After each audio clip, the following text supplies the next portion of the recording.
BJP सरकार में हमें सब चीज का सुविधा है। कांग्रेस सरकार में एक चौवन्नी कुछ नहीं आता था।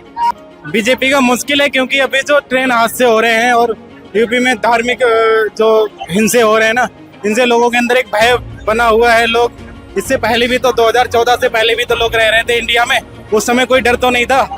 जम्मू कश्मीर में कितने दंगे हुए, किसी न्यूज में किसी भी मीडिया में वो वायरल हुए? एक भी मीडिया वायरल हुई? कहीं नहीं दिखा, कहीं भी नहीं दिखा। वो कितनी पब्लिक मरी, कितने लोग मरे, कितने कटे, कितने बच्चे कटे। खटाखट 1 लाख रुपया में सारे भूल गया था।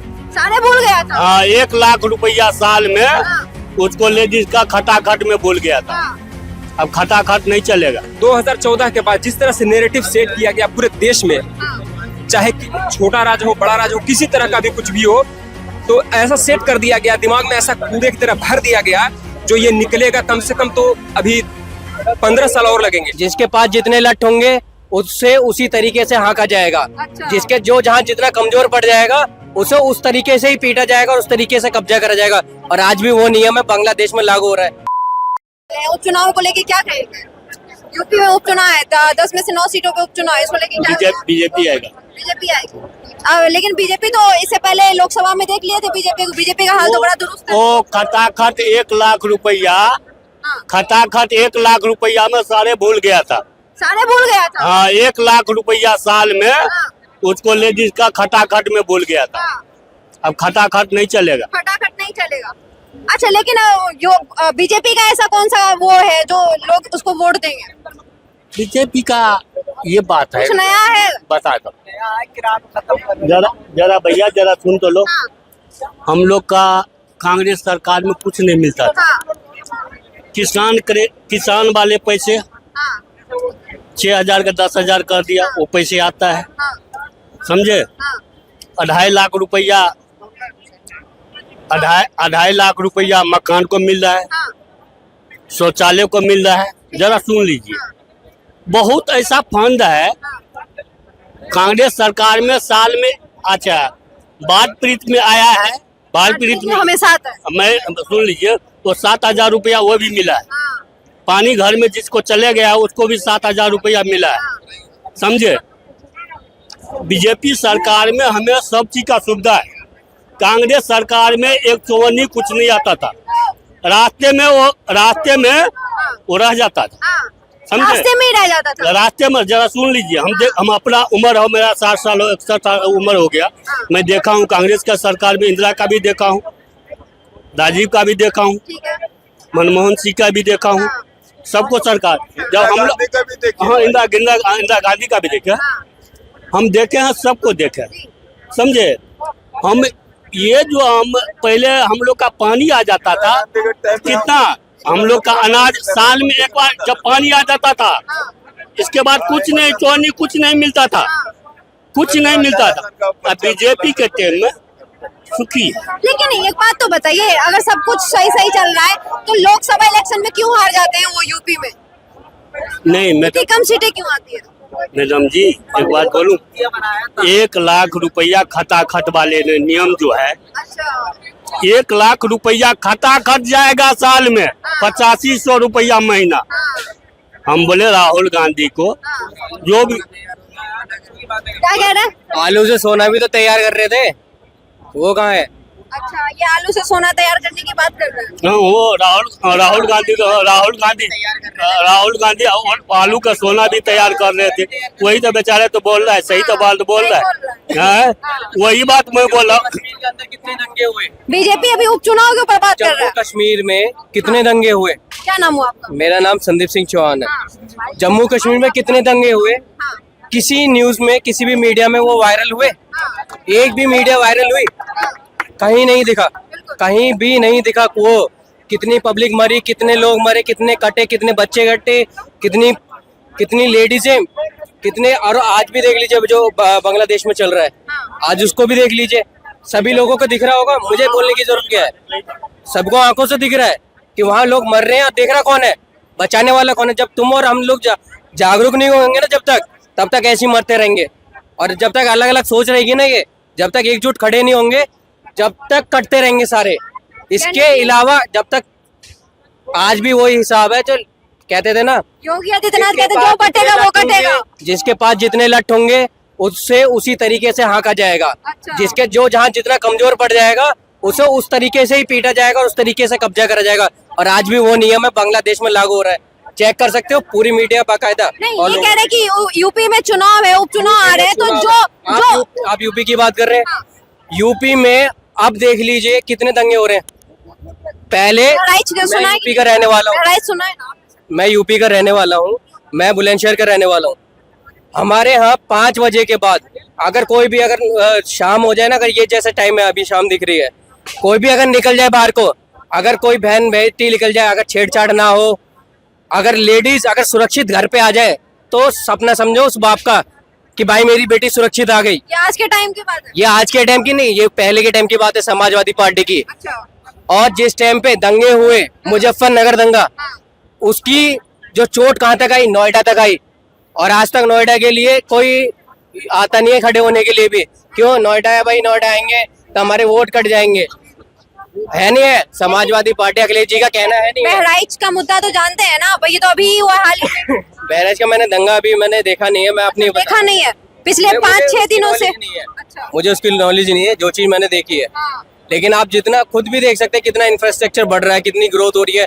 आर्मी को देख लीजिए। 2 मिनट में आते हैं, इनसे बात कर ले। क्या नाम हुआ आपका? अमित त्रिपाठी नाम। क्या कहेंगे अभी उपचुनाव आने वाले, उपचुनाव में मतलब क्या लग रहा है कि किसकी सरकार आएगी यहाँ? जाहिर सी बात है, ये सीटें जो खाली हुई हैं या पहले जो भी बीजेपी ने हारी हुई हैं सीटें, ये हमारी जो जनता बोली वाली थी वो ठग गई थी।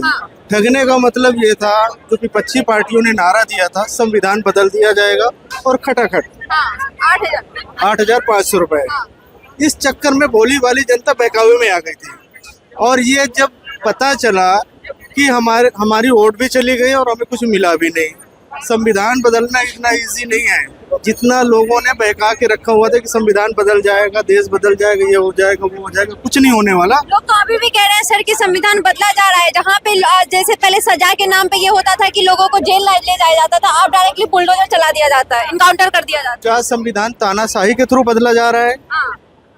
संविधान लोकसभा राज्यसभा की सहमत से और राष्ट्रपति के अंतिम मुहर के बाद ये क्या नाम से संविधान बदला जाता है। अकेले तानाशाही से नहीं बदला जा रहा है। सरकार केवल नहीं कर सकती है, पहले लोकसभा के पटल में जाके बहस होती है, वहाँ से प्रस्ताव पास होता है, इसके बाद राज्यसभा में जाता है, फिर इसके बाद अंतिम मुहर लगती है राष्ट्रपति की, तब संविधान बदला जाता है। और लोकसभा में अगर एक पार्टी की बहुमत है तो राज्यसभा में दूसरे पार्टी की बहुमत होती है। जब दोनों में अगर एक में पास हो जाता तो एक बिल जो है कितने सालों तक दूसरे राज्यसभा में पड़ा रह जाता, नहीं पास होता है। संविधान बदलना इतना इजी नहीं है। दूसरी चीज, लेकिन संविधान के खिलाफ काम जो हो रहा है, एक्शन जो हो रहा है, जनता को नहीं मालूम था बेचारी को, वो तो ठग गई कि संविधान बदल जाएगा। और 8500 मैडम बोल रहे हैं कुछ, बोलिए। गलत बोल रहे हैं, सही क्या है? आप सही कर दो ना। आप सही कर दो। मैं आपको थोड़ी सही करूंगी ना, मैं किसी को सही कर। अच्छा सही क्या आप बता दो। अभी टाइम है नहीं ना अपने पास, लेके आओ कुछ। हाँ। तो वो जनता जो ठग गई है बेचारी, बाद में पता चला कि जब इनकी सीटें जहाँ पे कांग्रेस या और इंडिया गठबंधन ने जीता, चलो ठीक है, जहाँ पे बीजेपी जीती वहाँ पे आप नहीं दे सकते। एटलीस्ट जहाँ पे आपकी सरकार, जहाँ पे आपके सांसद थे, वहाँ की जनता को तो दे देते 8500 रुपए। क्यों नहीं दिया आपने? नहीं दिया। अब जनता जाग चुकी है। जहाँ जहाँ लोग ठग गए हैं, जहाँ जहाँ सीटें खाली हुई हैं, उनको एहसास हो गया है कि जहाँ से हमें नहीं आना है, सही कैंडिडेट को वोट देना है, जिससे हमारा विकास, हमारी पीढ़ियों का विकास, हमारे गांव का, हमारे इंफ्रास्ट्रक्चर का, हमारी एजुकेशन का, हमारी सड़क का, हमारी बिजली का, सारी चीज़ों का विकास होना है। और वो कौन दे सकते हैं? जाहिर सी बात है, आपने 15 साल में एहसास कर लिया है। मोदी जी ने इससे पहले गुजरात में भुज में वो आया था, भूकंप आया था, वहाँ पे देखा कि सारा एक तरफ से खत्म हो गया था। कैसे उन्होंने डेवलपमेंट करके कच्छ और भुज को संवारा था। उसी मॉडल को देखते हुए जनता ने उस लीडर को चुना हुआ था। लेकिन उपचुनाव जो चुनाव हुआ था, लोकसभा का इलेक्शन, वहाँ देखा गया कि भाई बीजेपी जो है यूपी में बहुत कम सीट लाई। जब इतना अच्छा कर रही है तो कम सीट क्यों आया? बताया ना, खटाखट हाँ, उसकी वजह से झांसे में आ गई। अब उनको एहसास होगा कि हमने गलत जगह वोट दे दी है। अब देखना, जो 8-10 सीटें खाली हैं, आपके सामने रिजल्ट आएगा। कम से कम आपको 90% सीटें आपको बीजेपी की ही मिलेगी। हाँ जी, उनसे बात करते हैं। भाई क्या नाम हुआ? क्या नाम हुआ? मुकेश चंद मौर्य। जी मुकेश मौर्य। मुकेश मौर्य जी, क्या कहेंगे अभी बीजेपी लगातार उपचुनाव को लेके जो यूपी में होने वाला है उसको लेके काफी तैयारी कर रणनीति बना रही है, क्या लग रहा है कि रणनीति सफल हो पाएगी? रणनीति के साथ में उम्मीदवार तय करते हैं चुनाव कैसा होता है। मैंने तो उम्मीदवार अच्छा बीजेपी उतारे तो रिजल्ट अच्छा होगा, और उम्मीदवार सही नहीं हुए तो पक्ष समाजवादी के फेवर में चले जाएंगे। अधिक से ज्यादा सीटें इस समय समाजवादी जीत रही है, ये सच्चाई है। समाजवादी जीत रही है इस समय अच्छा, उम्मीदवार से उतारे उसने जीत रही है। अभी बीजेपी ने उम्मीदवार पत्ते खोले नहीं है अभी ज्यादा, बाकी तय करेंगे चुनाव कैसे क्या होता है। अच्छा, काम को लेके वोट हो रहा है या फिर क्या लग रहा है कि इस बार जो हिंदू मुस्लिम बहराइच में घटना हुआ तो मुस्लिमों के ऊपर जो बुलडोजर चला उनके घरों पे, इसका भी कुछ प्रभाव देखने को मिलेगा समाजवादी पार्टी को? हाँ बिल्कुल, इसका भी असर पड़ेगा। अभी ये ताजा घटना है, इसका भी वोट ट्रांसफर होगा, हिंदू मुस्लिमवादी होगा। कुछ जगह वोटों के लिए, विकास के लिए वोट जाएगा। और जहाँ तक बीजेपी अच्छी फाइट में रहेगी अपनी यूपी चुनाव में, उपचुनावों में। यूपी चुनाव में अच्छी खासी लाएगी। हाँ, उम्मीद ये है अच्छी बीजेपी अच्छी सीटें लेकर आएगी बीजेपी जी। अच्छा, लेकिन जो लोकसभा इलेक्शन हुआ था वहाँ पे भी उनको कम सीट मिली थी, उसके बाद कहा जा रहा है कि ये सारा ठेकरा कहीं ना कहीं योगी आदित्यनाथ के ऊपर फोड़ने की कोशिश की गई। हम लोग एक तरीके माना सकते हैं कि जो जमीन स्तर से जो विकास तो हो रहे हैं, योजना है, लेकिन जो जनता तक योजना नहीं पहुंच पा रही है, इसमें हमारी जो प्रशासन अधिकारी हैं, इससे वैसे सरकार दूर भागेगी, ऊब गई है। तहसील में जाओ, कचहरी में चले जाओ, वहाँ अधिकारी काम नहीं कर रहा है, जनता परेशान हो रही है। लोग कह रहे हैं कि विपक्षी पार्टी खासकर अखिलेश यादव कह रहे हैं कि भाई बीजेपी सिर्फ हिंदू मुस्लिम करवाती रहती है, किसी के घर पे बुलडोजर चलवा देती है, संविधान का कुछ मतलब नियम नहीं पालती है, मानती है। हाँ, एक बुलडोजर चलाना ये बहुत बड़ी घटना है। एक आदमी इतने मेहनत से अपना घर बनाता है, बुलडोजर नहीं चलानी चाहिए। इसके अलावा और भी संविधान में संशोधन है, उसके आधार पे कार्रवाई करनी चाहिए। ठीक है भाई, क्या नाम हुआ आपका? मेरा नाम संदीप हुआ। क्या नाम हुआ? संदीप मौर्य। संदीप मौर्य। अभी जिस तरह से यूपी में उपचुनाव होने वाले हैं, क्या लग रहा है कि बीजेपी जीत पाएगी? बीजेपी का मुश्किल है, क्योंकि अभी जो ट्रेन हादसे हो रहे हैं और यूपी में धार्मिक जो हिंसे हो रहे हैं ना, इनसे लोगों के अंदर एक भय बना हुआ है। लोग इससे पहले भी तो 2014 से पहले भी तो लोग रह रहे थे इंडिया में, उस समय कोई डर तो नहीं था, आदमी निश्चिंत रह रहा था। अब धर्म का एक भय पैदा कर दिया लोगों ने कि हिंदू मुस्लिम आपस में बांट दिया है लोगों को। इस वजह से लगता है कि मतलब बीजेपी को वोट कम जाएगा। बीजेपी को वोट कम जाएगा क्योंकि लोगों के जनता नाराज है, लोगों के अंदर भय बैठा हुआ है। अच्छा, लोग कह रहे हैं कि भाई मतलब बेरोजगारी, महंगाई, ये सभी बहुत ज्यादा प्रभाव डालेगा चुनाव में। बेरोजगारी के लिए हमारे युवा जो साथी हैं, हम भी युवा हैं, हम भी बेरोजगार हैं। बाकी जो इनको नौकरी देना चाहिए, रेलवे में, आर्मी में बहुत सारी वैकेंसियां निकालनी चाहिए। सारे रिक्त खाली पद पड़े हैं। कहाँ के रहने वाले हैं? हम शाहजहांपुर के रहने वाले हैं। शाहजहांपुर, यूपी। हाँ, यूपी उत्तर। तो यूपी के रहने वाले हैं, सरकार अभी योगी आदित्यनाथ की है। योगी आदित्यनाथ तो बड़े अच्छे काम के लिए जाने जाते हैं, लॉ एंड ऑर्डर्स को के लिए जाने जाते हैं, बुलडोजर बाबा के नाम से फेमस है। इतने सारे केस हो रहे हैं, रेप हो रहे हैं और धार्मिक हिंसाएं हो रही हैं। योगी जी कहाँ हैं? योगी जी अभी बुलडोजर एक्शन ले रहे हैं ना, वो एक्शन कोई संविधान क्या कह रहा है? कुछ भी होगा, चाहे किस हद तक जाना पड़े, बीजेपी पार्टी को किसी भी हद तक जाना पड़े, चाहे एक लोगों की हत्या हो, हजारों लोगों की हत्या हो। मेरी उम्र 34 साल है, 34 ईयर्स।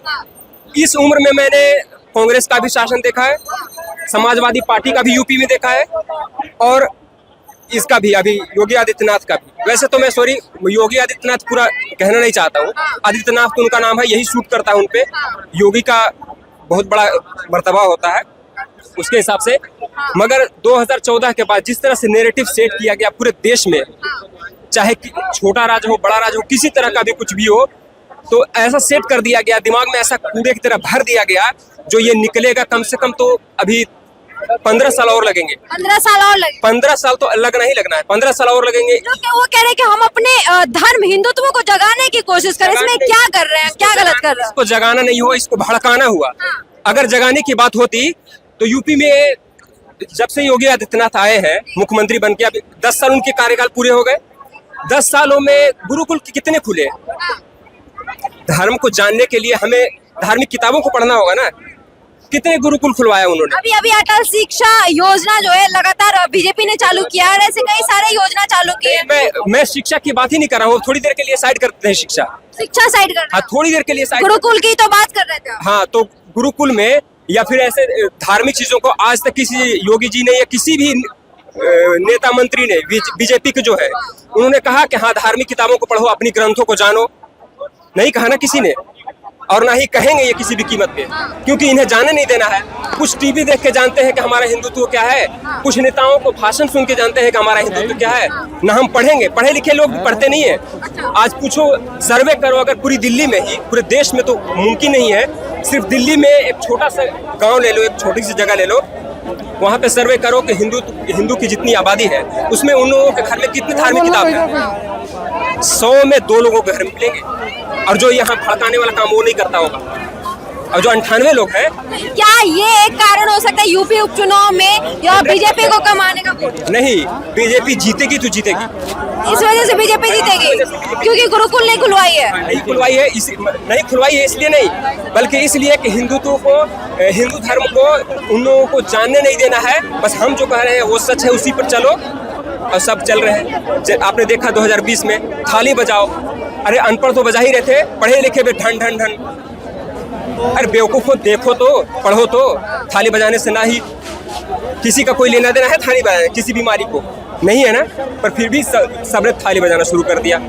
तो इससे देखो, वो जांच रहे थे मोदी जी, बहुत चालाक। आप योगी आदित्यनाथ और मोदी जी के बारे में ये कह रहे हैं कि जीतेंगे तो वही, लेकिन काम के नाम पे कुछ नहीं किए। कुछ नहीं किए हैं, ये थोड़ा वो किए हैं। मैं किसी पार्टी से बिलोंग नहीं करता हूँ कि मैं बोल दूंगा कुछ भी नहीं, कुछ किया है, बहुत सारे काम किए हैं उन्होंने।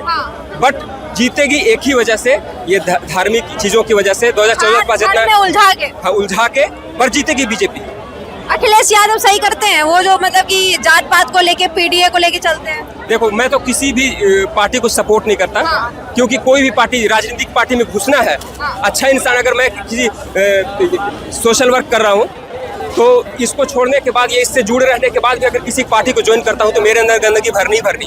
अच्छा, कोई भी पार्टी बगैर गंदगी की हो ही नहीं सकती। मतलब आप केजरीवाल की वही बात कह रहे हैं कि सत्ता पे जो बैठता है कुर्सी पे वो करप्ट हो ही जाता है। हो ही जाता है 100 का 100। क्या बात है, चलिए ठीक है। किसी का कम होता है, किसी में ज्यादा होता है, बस। बात करके अच्छा लगा। तो जैसा कि आपने देखा भी, उपचुनाव होने वाले 13 नवंबर को उत्तर प्रदेश में, जिसको लेकर हमने कई सारे लोगों से बात की, इनका अलग अलग विचार है। आपको क्या लगता है, हमें कमेंट बॉक्स में अपनी राय बताएं। धन्यवाद।